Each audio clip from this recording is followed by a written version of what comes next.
గత కొన్ని వారాలుగా ప్రాంతీయ పార్టీలు, జాతీయ పార్టీలు, వాటి పరిపాలన తీరు, అధికారంలో ఉన్న పార్టీలు కానీ ప్రతిపక్షంలో ఉన్న పార్టీల తీరు కానీ, అనుసరిస్తున్న తీరు, జరుగుతున్న తంతు, వీటన్నిటిపైన మనం చాలా లోతుగా విశ్లేషణ చేసుకుంటూ వస్తున్నాం. అలాగా ఈవేళ శాసనసభ్యుల తీరు, వీటన్నిటిపైన కూలంకుషంగా గతంలో ఎలా జరిగింది, ఇప్పుడు ఎలా జరుగుతుంది అనే విషయాలపైన చర్చించడానికి స్వతంత్ర టీవీ ద్వారా మేము ముందుకు వస్తున్నాం. ఓ వీరమణ,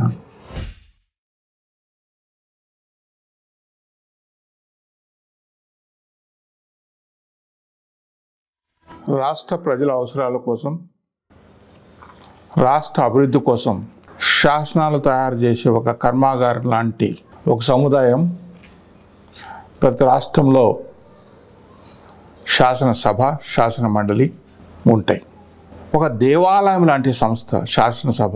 ఎందుకంటే ఆ రాష్ట్ర ప్రజల స్థితిగతులు, వాళ్ళ భవిష్యత్తు, ఈ రాష్ట్ర పురోగతి, అభివృద్ధి, సమస్యలు ఇవన్నీ కూడా కట్టుదిట్టమైన వ్యవస్థలు కానీ చేయాల్సిన బాధ్యత శాసన మండలి పైన ఉంటుంది. శాసనసభ్యులు, శాసనసభ నాయకుడు, శాసనసభను నిర్వహించే స్పీకర్ పైన, వీళ్ళందరిపైన ఉంటుంది. వారు చేసే నిర్ణయాలపైనే ఈ రాష్ట్ర భవిష్యత్తు ఆధారపడి ఉంటుంది. అక్కడ జరిగే ప్రతి విషయము, ప్రతి నిర్ణయము, ప్రతి మాట, ప్రతి పలుకు కూడా మాధ్యమాల ద్వారా ఎప్పటికప్పుడు ప్రజల దృష్టికి చేరుతూనే ఉంటాయి. అయితే ఇప్పుడు ఈ ప్రస్తావన ఎందుకు అనే విషయం మనం ఆలోచన చేస్తే, గత కొన్ని రోజులుగా ఆంధ్రప్రదేశ్ రాష్ట్ర శాసనసభలో జరుగుతున్న పరిణామాలు రాష్ట్ర ప్రజలు అందరికీ కూడా చాలా మనోవేదనతో పాటు చాలా బాధ. ఇదే మన వ్యవస్థ, ఇదే మనం ఎన్నుకున్న శాసనసభ్యులు ప్రవర్తించే తీరు, వారు వాడే భాష ఒక రకమైన జుగుప్సాకరంగా ఉండటమే కాకుండా, గతంలో ఒకసారి మనం తరిచూస్తే గతంలో 1-2 సందర్భాల్లో అప్పట్లో శాసనసభ నాయకుడు, అధికార పక్షంలో ఉన్న ముఖ్యమంత్రి రాజశేఖర రెడ్డి గారు ప్రతిపక్షంలో ఉన్న చంద్రబాబు నాయుడు గురించి ఆవేశంలోనో ఒక మాట, మీ తల్లి కడుపుని ఎట్లా పుట్టావు అని అప్పట్లో ఉన్న రాజశేఖర రెడ్డి గారి మాట అంటే, అది పొరపాటును గ్రహించి సాక్షాత్తు శాసనసభలో అప్పటి ముఖ్యమంత్రి, నేను అన్నమాట వెనక్కి తీసుకుంటున్నాను, తప్పు, అది నేను మాట్లాడకూడదు, ఆయన చంద్రబాబు నాయుడు గారు నా స్నేహితుడే, మేమిద్దరం మంచి స్నేహితులము అని హుందాగా ప్రవర్తించిన తీరు. అలాగే అధికారంలో ఉన్న చంద్రబాబు నాయుడు గారు రోషయ్య గారి గురించి, ప్రతిపక్ష పార్టీలో ఒక ముఖ్య నాయకుడు రోషయ్య గారు వాళ్ళ అల్లుడు గురించి ఒక ప్రస్తావన వస్తే, రోషయ్య గారు ఒక రకమైన ఆవేదనతో మాట్లాడుతున్న సందర్భంలో, రోషయ్య గారు ఆవేదనలో మాట్లాడుతూ కూడా పిల్లలను పుట్టించగలుగుతా కానీ వాళ్ళ తలరాత్రులు మనం చేయలేం కదా, మన చేతిలో లేరు కదా అని ఆవేదన పడుతున్నప్పుడు, చంద్రబాబు నాయుడు గారు వాళ్ళ శాసనసభ్యుల్ని అందరిని కూడా వారిచ్చి, కుటుంబ సభ్యుల విషయాలు తీసుకురాకూడదు, శాసనసభలో కుటుంబ సభ్యుల వ్యవహారాలు మాట్లాడకూడదు అని చెప్పిన వ్యక్తి చంద్రబాబు నాయుడు గారు. మరొక సందర్భంలో ప్రజారాజ్యం పార్టీ స్థాపించిన చిరంజీవి గారు వాళ్ళ అమ్మాయి ఏదో ఒక లవ్ మ్యాటర్లో ఏదో జరిగిందని చెప్పి మాధ్యమంలో వార్తలు వస్తున్నాయని చెప్పి రాజశేఖర రెడ్డి గారి దృష్టికి వస్తే, రాజశేఖర్ గారు ఇమ్మీడియట్గా అది ఆపు చేయించండి, అది తప్పు, ఒక ఆడబిడ్డ తండ్రిగా నాకు తెలుసు, చిరంజీవి గారు ఆడబిడ్డ తండ్రికి ఎంత బాధపడతాడో తెలుసు అని చెప్పి హుందాగా ప్రవర్తించి అటువంటి ఆపు చేసిన వ్యక్తి రాజశేఖర రెడ్డి గారు. ఇవి ఎందుకు చెప్తున్నానంటే, శాసనసభ ఎంత హుందాగా ఉండాలి, శాసనసభ నాయకులు కానీ ప్రతిపక్ష పార్టీ కానీ ఎంత హుందాగా ప్రవర్తించాలి, ఆ భాష కానీ వాడే భాష కానీ ఎలా ఉండాలి. పక్క రాష్ట్రంలో కర్ణాటక శాసనసభ స్పీకర్గా ఉన్న రమేష్ అనే ఒక అతను, స్పీకర్కి రోల్ మోడల్గా ఉన్న వ్యక్తి అతను. ఎక్కడ కానీ పొరపాటు ఒక మాట వచ్చినా పొరపాటు మాట మాట్లాడినా అధికార పక్ష పార్టీ వాళ్ళను కూడా, ఆయన పార్టీకి సంబంధించిన వాళ్ళని కూడా సస్పెండ్ చేయటమే కాదు, కొంతమందిని శాసనసభ నుంచి డిస్మిస్ చేసిన సందర్భాలు కూడా ఉన్నాయి. అంటే స్పీకర్గా ఎంత హుందాగా సభ నడపాలి, వాళ్ళ వ్యవహారాన్ని పర్యవేక్షించాల్సిన బాధ్యత, ప్రజా సమస్యలపైన కేటాయించే టైం కానీ వీటిపైన వాళ్ళందరూ కూడా కాన్సన్ట్రేట్ చేయటము, అందుకని వ్యవస్థలు బాగుపడ్డాయి అక్కడ. కానీ ఇవాళ జరుగుతున్నది ఏంటి? సాక్షాత్తు గత సంవత్సరం చూస్తే ఒక ప్రతిపక్ష నాయకుడు కుటుంబ వ్యవహారాలు సాక్షాత్తు వారి భార్యను గురించి మాట్లాడితే ప్రతిపక్ష నాయకుడు కళ్ళ నీళ్లు పెట్టుకొని ఎక్కుళ్ళు పెట్టి ఏడిస్తే, గతంలో రాజశేఖర్ గారు ఎంత హుందాగా ప్రవర్తించారో అలా చేస్తారు. ఎందుకంటే ఆయన లక్షణాన్ని పుణికి పుచ్చుకున్న యువ నాయకుడు జగన్మోహన్ రెడ్డి ప్రజలు నమ్మారు కాబట్టి, ఆయన లక్షణాలన్నీ కూడా నిండుగా జగన్మోహన్ రెడ్డి గారి దగ్గర ఉంటాయి, ఆ లక్షణాలన్నీ ఉంటాయని చెప్పి ఉద్దేశంతో నమ్మారు కాబట్టి, సభానాయకుడు ఉన్న ముఖ్యమంత్రి కూడా అలాగా ప్రవర్తిస్తాడు అని ప్రజలు నమ్మటం ఈవేళ ఒక మూర్ఖత్వం అనేది రుజువు కాబడింది. ప్రతిపక్ష నాయకుడు సాక్షాత్తు చంద్రబాబు నాయుడు గారి సతీమణి గురించి అవహేళనగా చూసిన ఏ ప్రేక్షకుడైనా కూడా బాధపడే విధంగా మాట్లాడినప్పుడు, ఒకరు కాదు, ఇద్దరు కాదు, ముగ్గురు కాదు, మూకమ్మడిగా మాట్లాడినప్పుడు, ఆయన ఏడ్చినప్పుడు ఈ దేశంలో వార్త అయింది. ఒక ప్రతిపక్ష నాయకుడు కళ్ళనీళ్ళు పెట్టించిన అధికార పక్షం. మరొక సందర్భంలో ఆ ప్రతిపక్ష నాయకుడు కొడుకు పుట్టుక గురించి మాట్లాడటం, అవహేళనగా మాట్లాడటం, వికటహాసాలు చేయటం. ఇది కౌరవ సభ కాదు, ఇది శాసనసభ. ప్రజల హక్కులు పరిరక్షించడానికి ఏర్పడిన ఒక సభ, నిరంతరము వారు బాగోగు చూడాల్సిన సభ. అలాంటి సభలో అవి చర్చించకపోగా, అవి చర్చకు రాకపోగా ప్రతిపక్ష నాయకుడినో ప్రతిపక్ష కుటుంబ సభ్యులనో మనం టార్గెట్ చేసి అవహేళనగా మాట్లాడటం, బాహ్య ప్రపంచం మనల్ని చూసి సిగ్గుపడుతుందేమో, మనల్ని చూసి అసహించుకుంటుందేమో అనే భావన కూడా లేకుండా మాట్లాడినప్పుడు మన సంస్కారం కానీ మన శాసనసభ వ్యవస్థ కానీ ఎలాంటి అడుగులు ముందుకేస్తుందో ఒకసారి ఆలోచన చేయాలి. శాసనసభలో ఆ విధంగా మాట్లాడబట్టే, అటువంటి మాటలు మీడియాల ద్వారా బయటికి రాబట్టే ఈరోజు క్యాడర్లో సోషల్ మీడియా ద్వారా అంతకంటే భయంకరమైన భాష, పదజాలం ఇవన్నీ మనం చూస్తూనే వస్తున్నాం. దీనికి బీజం పడింది శాసనసభలో కాదా? దీనికి అజ్యం పోసింది ఎవరు? సోషల్ మీడియాలో ఈరోజు వాడుతున్న భాష, వస్తున్న భాష రాజకీయ నాయకుల భాష. గతంలో ఇక్కడ విచిత్రమైన విషయం ఏంటంటే, చాలా సందర్భాల్లో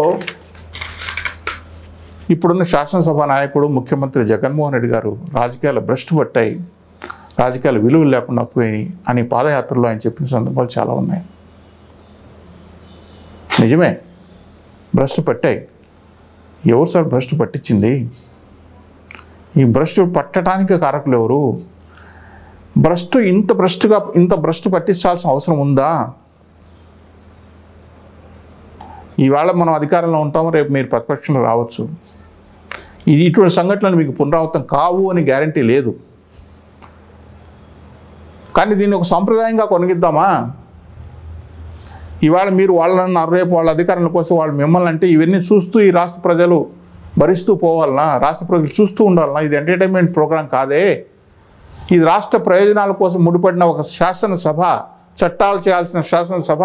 గతంలో మీరు మీ తండ్రి గారు ప్రవర్తించిన తీరు కానీ, చంద్రబాబు నాయుడు గారు ప్రవర్తించిన తీరు కానీ, రోషే గారు ప్రవర్తించిన తీరు కానీ, ఇవన్నీ ఒక్కసారి మీ ఆలోచనలోకి రావా? ఇలాంటి పరిస్థితికి వస్తే కొత్తగా ఏర్పడ్డ రాష్ట్రం, చిన్న రాష్ట్రం, ఈ వ్యవస్థల గురించి పక్క రాష్ట్రంలో ఉన్న తెలుగు ప్రజలు ఏమనుకుంటారు? దీన్ని బట్టే మన వ్యవహార శైలి కానీ, మన పరిపక్వత కానీ, మనకున్న పట్టు కానీ, అధికారం ఆచరణలకు తీసుకురావటం, ప్రజలకు సంబంధించిన విషయాల గురించి మనం మాట్లాడటం, ఆ పరిపక్వత వస్తే మీ పట్టు అనేది అధికారం పైన ఉంటుంది తప్పనిచ్చి పట్టు ఇలాంటి వాటిపైన ఉండకూడదు సార్. 1-2 సందర్భాల్లో మాట్లాడారు. మంచో చెడ్డో చంద్రబాబు నాయుడికి ఒక 15 సంవత్సరాలు ముఖ్యమంత్రిగా పనిచేసిన అనుభవం ఉంది. లోపాలు ఉండొచ్చు, ఎవరు కాదనలేరు. అలాంటి నేను స్వతంత్ర టీవీలో చెప్పిన విధంగా కూడా అనుభవం ప్రతిపక్ష నాయకుడిని కూడా పరిగణలోకి తీసుకోవాలి. ఎందుకు అఖిలపక్ష సమావేశాలు కూడా ప్రతి పార్టీ ప్రతి ప్రభుత్వం ఏర్పాటు చేస్తున్నట్టే మన నిర్ణయాలు మనమే భేష్ అని చెప్పుకోవటం కాదు, ప్రతిపక్ష నిర్ణయాలు, అఖిలపక్ష నిర్ణయాలు. ఎందుకంటే వాళ్ళు ప్రజల్లో తిరుగుతారు కాబట్టి ప్రజల అవసరాలు, ప్రజల ఆలోచనలు కూడా వాళ్ళు కూడా మీ ముందు పంచడం కోసమో, మీ ముందు పెట్టడం కోసమో వాళ్ళు కూడా పరిగణలోకి తీసుకోవాలనే ఆలోచనతో చాలా సందర్భాల్లో ప్రతి పార్టీ కూడా అఖిలపక్ష సమావేశాలు ఏర్పాటు చేయడం జరుగుతుంది. అప్పట్లో కూడా నేను చెప్పాను, చంద్రబాబు నాయుడు ఏ విధంగా ఒక అడుగు ముందుకేసి ప్రతిపక్షాన్ని కలుపుకొని పోవాలని చెప్పి అప్పట్లో ఉన్న ప్రతిపక్ష నాయకుడు రాజశేఖర రెడ్డి గారిని కూడా కలుపుకొని ఢిల్లీకి అఖిలపక్ష పార్టీ అందరినీ ఢిల్లీకి తీసుకెళ్ళి రాష్ట్ర ప్రయోజనాల కోసం, రాష్ట్ర ప్రయోజనాలు కాపాడటం కోసం, రాష్ట్ర ప్రయోజనాలకు అవసరాలు తీర్చుకోవడం కోసం అందరినీ కలుపుకొని పోయి ఆయన ఒక రకంగా సక్సెస్ సాధించినాడు. ఒక సందర్భంలో ముఖ్యమంత్రి జగన్మోహన్ రెడ్డి గారు శాసనసభలో పోలవరం ప్రాజెక్టు గురించి చంద్రబాబు నాయుడు గారికి నేను క్లాస్ తీసుకుంటాను ఈవేళ అని చెప్పన్నాను.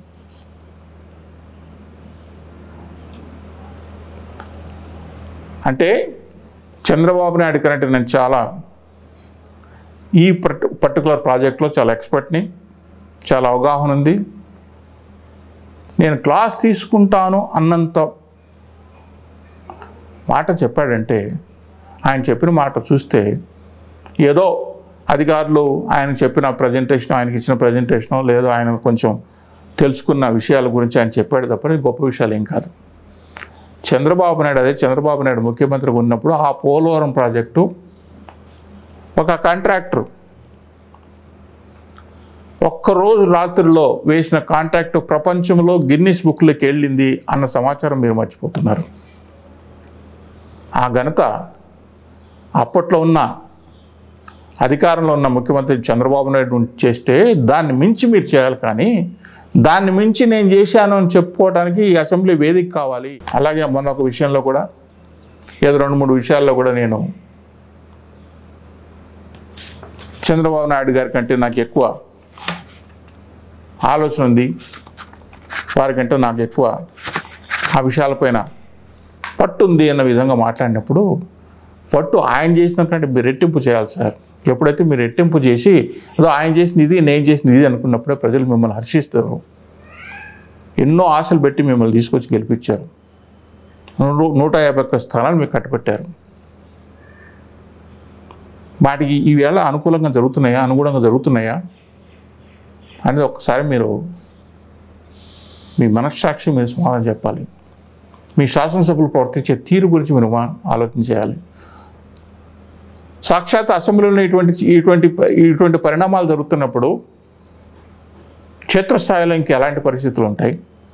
ఇవాళ పేపర్లో వచ్చినప్పుడు క్షేత్రస్థాయిలో క్యాడర్ కానీ కింది స్థాయి నాయకులు కానీ ప్రవర్తించే తీరు కానీ సామాన్యమైన ప్రజలపైన పడే భారాలు కానీ వీటన్నిటిపైన మీకు కాన్సన్ట్రేషన్ తగ్గుతుందేమో అనిపిస్తుంది మీకు. నిన్న జరిగిన ఎమ్మెల్సీ ఎలక్షన్స్ గురించి మీ నాయకుడు ఒక ఆయన మాట్లాడుతుంటే గ్రాడ్యుయేట్ సెలక్షన్ ఒక సెక్షన్ ఆఫ్ ఫోటోస్ వేశారు, అది మాకు లెక్కలకే కాదు, టీచర్స్ మాకు గెలిపించారు, సార్ వాళ్ళు కూడా ఒక సెక్షన్ ఆఫ్ ఓటర్సే, వాళ్ళే మొత్తం కాదు, వాళ్ళు కూడా ఒక సెక్షన్ ఆఫ్ ఓటర్స్, అది మీరు గుర్తించట్లేదు. ఫస్ట్ టైం మాకు టీచర్స్ ఓటు వేసారండి. గ్రాడ్యుయేట్స్ పోల్చుంటే వాళ్ళకి ఎంత వీళ్ళకంటే చిన్న సెక్షన్ ఆఫ్ పీపులే. ఇక్కడ సెక్షను మీరంతకు మీరు చెప్పిన మీ నాయకులే చెప్పారు. ఇక్కడ ఎవరు మిమ్మల్ని ఇక్కడ ఈ ఎన్నికల్లో మీరు ఓటమి వస్తే మీరేదో అధికారం కోల్పోయినట్టు ఎవరూ మాట్లాడలేరు. మీరంతకు మీరే చెప్పారు. ఇవి సెమీఫైనల్స్ ఎలక్షన్స్, ఈ రెఫరెండము మేము చేసిన సేవలకి ఈ ఎమ్మెల్సీ ఎలక్షన్స్ రెఫరెండం కాబోతుందని మీ నాయకులే మీడియాలో మేము తీసుకున్న నిర్ణయాలకు ప్రజలు మాకు పట్టం కట్టబోతున్నారు. కానీ ఇవన్నీ మాట్లాడింది మీ వాళ్ళే. ఇవి కాదు, ప్రజలకు ఈ రాష్ట్రానికి ఇంకెంత చేయాల్సి ఉంది, టైం చాలా తక్కువగా ఉంది, ఇంకెంత చేయాల్సి వస్తుంది, ఈ అభివృద్ధి నా పీరియడ్లో నేను చేయగలిగాను. యువకుడిగా మీరు మొట్టమొదటి ప్రమాణ స్వీకారం చేసిన రోజే చెప్పిన మాట, ఈ దేశమంతా నా పరిపాలన దిక్కు చూస్తుంది, ఈ దేశమంతా నా దిక్కు చూసే విధంగా నేను పరిపాలిస్తాను, ఈ రాష్ట్రాన్ని అభివృద్ధి తీసుకొస్తాను అని చెప్పారు మీరు. చాలామంది ముఖ్యమంత్రులు కూడా మీ దిక్కు చూస్తూనే ఉన్నారు, చూశారు కూడా. ఇప్పుడు మరి అది ఉందా? అది లేదే, అది జరగట్లేదే. ఇప్పటికి మించిపోయింది లేదు. సమయం ఇంకా కొద్దిగా ఉన్నా కూడా ఈ అభివృద్ధి నేను చేశానని చెప్పుకోవడానికి ఒకటి మిగిలిపోవాలి సార్. రాజశేఖర్ గారు 2004 నుంచి 2009 వరకు 1 కాదు, 2 కాదు, 3 కాదు, 4 కాదు, ప్రజల గుండెల్లో చిరస్థాయిగా నిలిచిపోయినంటే ఆయన చేసిన పనులే. ఆరోగ్య విషయం అనండి, ఉచిత కరెంట్ అనండి, చదువు విషయంలో కానివ్వండి, ఇవన్నీ చిరస్థాయిగా ప్రజల్లో ఎప్పటికి కూడా రాజశేఖర్ గారు ఈ పనులు చేసిపోయాడు. ఎన్టీ రామారావు చేసిన విషయాలు ఇంకా గుండెలో పెట్టుకున్నారు ప్రజలు. మరి 2 రూపాయల కిలో బియ్యం కానివ్వండి, ఎన్నో రీఫార్మ్స్ కానీ, వ్యవస్థలను మొట్టమొదటిసారిగా వ్యవస్థలనే మార్చిన వ్యక్తి కానివ్వండి.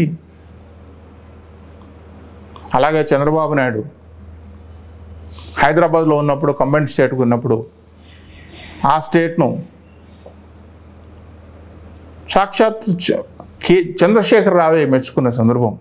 చంద్రబాబు నాయుడు కంబైన్డ్ స్టేట్ హైదరాబాద్ అభివృద్ధికి తోడ్పాటు పడినాడు, అభివృద్ధి చేయడంలో ముందంజలో ఉన్నాడు. ఆ అభివృద్ధిని కాదనిలేము.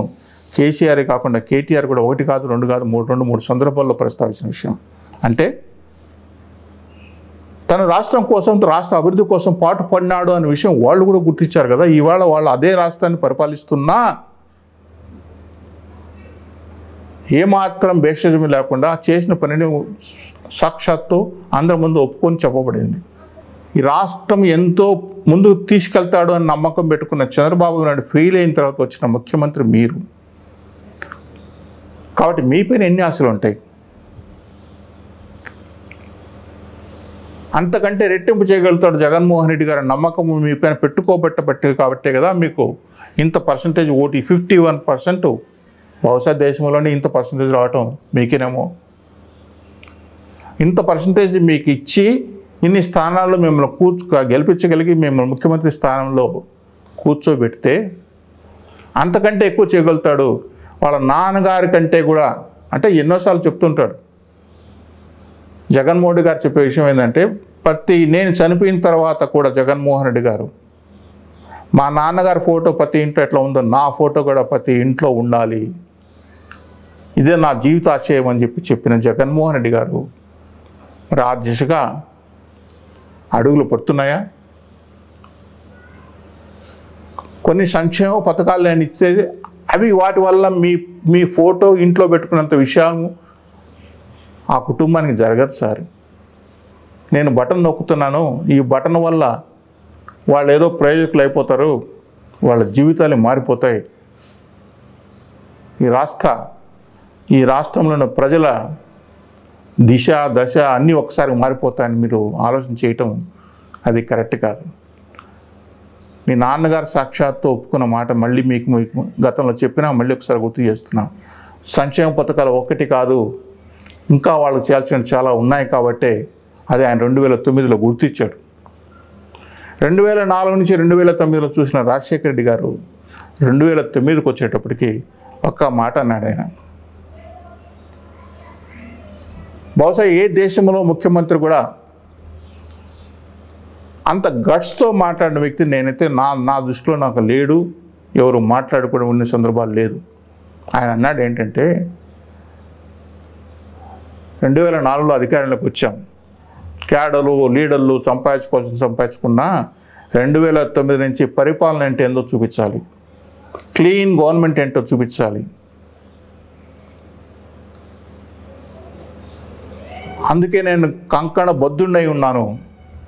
ప్రజలకు కావాల్సిన అవసరాలు కానీ రాష్ట్ర అభివృద్ధి కానీ ఆ క్లీన్ గవర్నమెంట్ నేను ఇవ్వాలనే ఉద్దేశంతో అంతవరకు 2009 వరకు ఈయన పక్కన ఉన్న భజన బృందం కానీ వీళ్ళందరికీ దూరం పెట్టడం, 2009 సంవత్సరంలో ఎలాంటి లేదు, కరప్షన్ ఫ్రీ గవర్నమెంట్ ఇవ్వాలని నిర్ణయం తీసుకున్నాడు.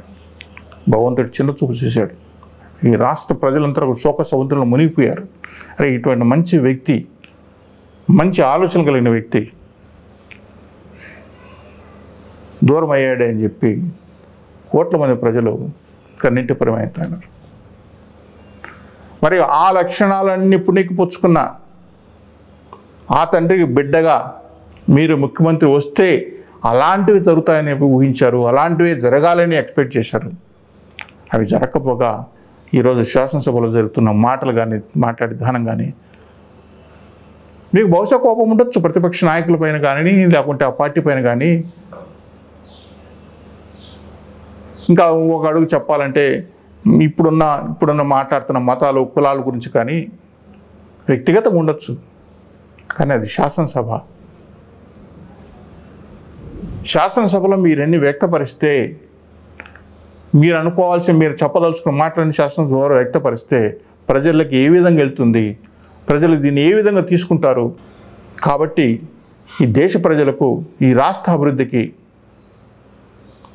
మనం ఏం చేయాలి, ఎలాంటి నిర్ణయాలు తీసుకోవాలి, గతంలో పనిచేసిన రాజశేఖర్ గారి కంటే గతంలో చంద్రబాబు నాయుడు కంటే ఇంకా ఘనంగా పరిపాలించి ఈ రాష్ట్రం మీరు వచ్చిన తర్వాత ఎంత అభివృద్ధి చెందింది, వీటిని ఆలోచన చేసి శాసనసభను హుందాగా నడిపించాల్సిన బాధ్యత మీపైన, శాసనసభ్యులు అందరిపైన ఉంటుంది. అది ఉండాలని కోరుకుంటూ సెలవు.